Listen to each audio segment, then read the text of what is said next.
the first page is saying, this is a serious legal document. Make sure you understand it's serious. So the wake-up call comes early in this one, part one. Part two, what we said about joint tenancy, this does not pass non-probate transfers such as joint accounts. So don't think that you can change that in this will. If you've got a joint tenancy or a joint bank account or a life insurance beneficiary, that functions outside of probate, outside of your will. Okay? So if everything you have is in both names, do you need to go through probate? You might not need to, but you never know that you will miss something. And the probate process is an opportunity to clean it up in a time certain amount. It's just where the probate court notifies in paper, in the newspaper, that this is taking place. Exactly. Because if it wasn't, and we just left it up to me to do it, I might forget. Right. The register helps you do that. Get the notice out. You get the help. You get the official, seal of the state helping you move through this process to get your loved one's estate cleaned up. We have heard so many different people tell us to do the probate, and some say don't do it, and do this, do it. So it's confusing and scary. And let me tell you that there was a book that came out in the 60s called How to Avoid Probate. So seated in everyone's head is we want to avoid probate. My thinking is, I don't see it as, I see it as a helpful process that is transparent, it's open, it's time certain, so you clean up and you close up and you move on. Well, a lot of people seem to direct us, and they're thinking this way. That's more money going into the lawyer's pocket than you need to spend. This lawyer charged me $10,000 to do this. This one charged me $5 to do the same thing. Right. Why Thank you. That's an excellent point. So the comment is that his friends are saying, though his friends who don't suggest going through probate because of lawyer fees. It's $5,000 here or $10,000 there. That could be the case. What I would say too is, in this era of self-help and people not being able to afford lawyers, if you can afford a lawyer, great. If you cannot, it's a step-by-step methodical process that makes perfect sense. There might be a lot of I's to dot and T's to cross, but the gist is simple. It's somebody's died and somebody steps forward to pull together what are the assets in that person's estate, pay the bills, distribute either per the will or per intestate law, close things up. And the process is neat and clean and methodical, and it might take 9 months, it may take a year, it may take 2 years, but it's a step-by-step process, and it is doable. You get what you pay for. You can hire a lawyer. And you know what? You go as a person who maybe if you've been named personal rep, maybe you're named personal PR once in your life, and it's the same thing as putting any contraption together for the first time. It's a little bit scary, but if you take it slowly and just follow the steps, you can do it. People do it. Most people do it without lawyers. I'm not recommending that.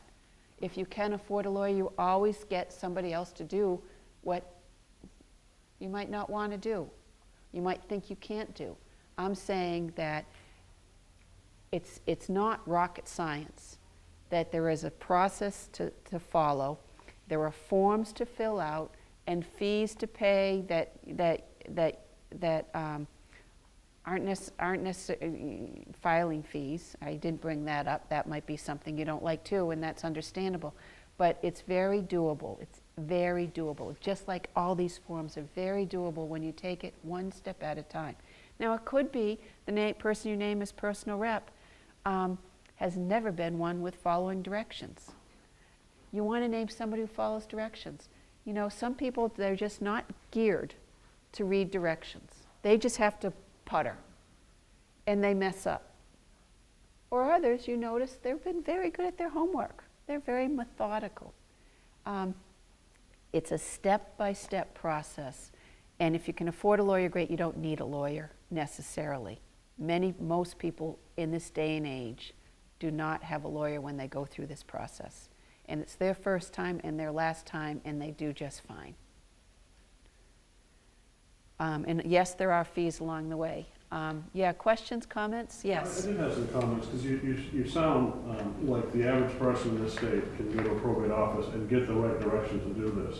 And You wish that were so. I'd like to say that I'm average, and I'm trying to help somebody through this process. And in addition to doing some of the legwork ourselves, we have hired an attorney. And we are currently on our second attorney, and didn't feel we got enough information from the probate court Uh-huh. or either one of these attorneys as to what we should be doing, the timeline we can expect. Okay. And I won't even get off. Yeah, you know what we on should- legal Yeah. invoicing and lack of detail there. Right. And I didn't mean to get off topic. No, you're on Just topic. Express my frustration a little bit. You're absolutely on topic. And just to some of the points that people have heard that, you know, every Yep. time you call. It's hard. It escalates the cost of the lawyers. Right, and that's very frustrating. Yes, I can't say I haven't heard those stories before. So what the person in the audience has said for those online is it can be very frustrating, and in his situation, he's started doing it alone, then hired one lawyer, then hired a second lawyer, and they're feeling like they're not getting directions about time, they're not getting explanations or time frames, and time is dragging on, and it's a very frustrating process. So this fellow is affirming what this fellow is expressing too, about the concerns and what to do in that situation. Why do probate if it's going to be so frustrating? Meanwhile, I keep saying it can be done, and it's a good thing to do because it cleans up and closes up your estate, and people can and your loved ones can move on.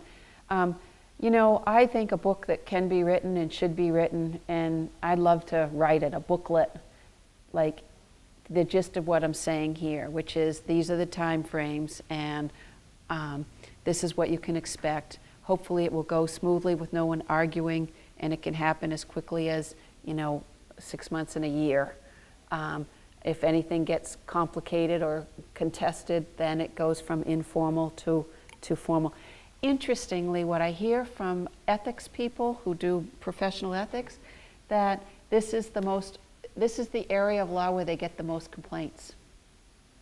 And that would be complaints against lawyers. So, and as a judge of probate, I am amazed at how sometimes these people don't act on these cases. And what I've started doing in Waldo County is trying to keep track of when something is just lingering. No, I call it dead on the field. Nothing's happening. Get the ball moving again. And I can do that when it has become a formal matter because it's come to me. When I ask about how many of these informal cases have been going on for more than 2 years because they were never closed, what I hear is many. And I say, well, what can we do to move that on? And what I hear as I want to move it forward, but what I hear from others, the registrar's office and other lawyers and judges, is the beauty of informal is it doesn't involve court, so don't get involved. It's informal. That's the beauty of it. Stay out of it. The other thing I hear is that people, like if you were named PR and you've done the inventory, and then you've paid the bills, and then you've done the distribution, why do you need to do the closing statement? Everything else is done, so they don't get around to doing the closing statement. So that's a chunk of ones that just are never being done. If I had my druthers, I'd say, send them a notice. Tell them I need to hear from them. We need to get that document, that closing statement, by month's end, or else we're going to keep on contacting them every month. But you hear what I'm saying, that there's Well, isn't this kind of where we just decide that it looks like we turn this all into a lawyer's hands, and they take it through probate. I don't have to do nothing, we don't have to go to court or nothing. They'll notify us when she's legally able to sell whatever. Yep. And that's the end of it, right? Basically, that's a simplified version of it, that basically, if you were to hire a lawyer and the lawyer guides whether the lawyer, anyway, there's the inventory, there's to figure out what's in the estate, what are the bills, pay the bills, and then do the distribution. That's the 1, 2, 3. That's the end of it. That could be the end of it. For some reason, people aren't what I'm hearing from this gentleman is that there's lags in the process and there's months and maybe years that elapse without any forward action that's noticeable, and the estate isn't being closed. But listen, how about this? I wish that, I wish there were a booklet that explained it, and I wish that every lawyer out there would move these things forward and help people understand, and it could be done efficiently and expeditiously and at not too high a cost. And I hear stories of confusion. I hear others, maybe for every 2 stories like I hear of yours, I hear one of someone saying, yeah, it went through nice and quickly. Question? Yes, with my mother's estate, just handled it informally. I get cooperation from the register. She had to be very careful not to give me legal advice. But at any rate, no problems going through it. My 2 sisters, there was never a problem. If I go through probate, would I have to hire a lawyer? No. Okay, thank you. Yep. No, and it's my what I've been saying all along. For starters, I'm not here as your lawyer. I'm here as your friend and your neighbor, trying to help you understand these forms, not giving you individual legal advice. And the beauty of these forms, and also going through probate process, is the average individual can do it. Many do, no, you don't need to hire a lawyer, but whenever you do and can afford to hire a lawyer, there's, ideally you get the professional expertise that gets you through the process efficiently and quickly. I'm understanding that is not always the case. I wish you all that if you can afford a lawyer, you get one that is going to honor your needs and get things done quickly. But the answer is no, you do not need to hire a lawyer, and you can do it. And I wish there were a booklet, and maybe I'll write that booklet someday to just say, you all can do this. What if there's a sale of property, a property for sale? Wouldn't you need a lawyer at that point? Okay, so say that in the estate, in the inventory, the land is in, say it's me who's died, and say there's my home. And in my will, I say my home goes to X, Y, and Z. So the lawyer, would there need to be a lawyer to put this house up for sale? The PR could go to a realtor, get the house up for sale, and when the PR did the inventory, they'd say, well, what's the value of the house? Oh, it's valued at $150,000. So that gets in the inventory. And then say the bills come in and say the bills are $100,000. Well, the PR would say, oh, I think I need to sell the house.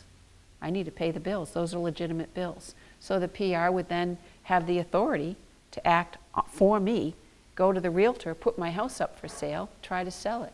If it sells, then the PR has that $150,000 to pay the $100,000 in bills. You follow me?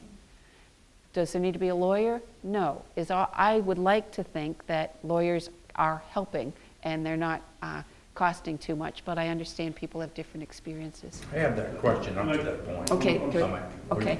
You done, or you Well, want? I just wanted to clarify that there doesn't need to be a deed of distribution from the estate to whomever is. Oh, okay, then, excellent point. So the question is, doesn't there need to be a deed of distribution? So, so the PR has been appointed to sign the bottom line. And so that process would include, so the house sells, there's a closing.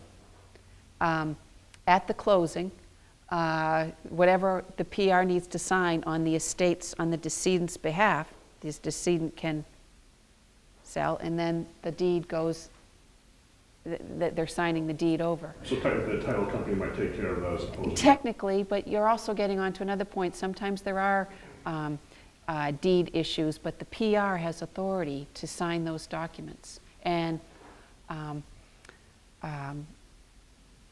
the register is very familiar with the register at the Registry of Deeds, and they know those papers that need to be followed to accompany that.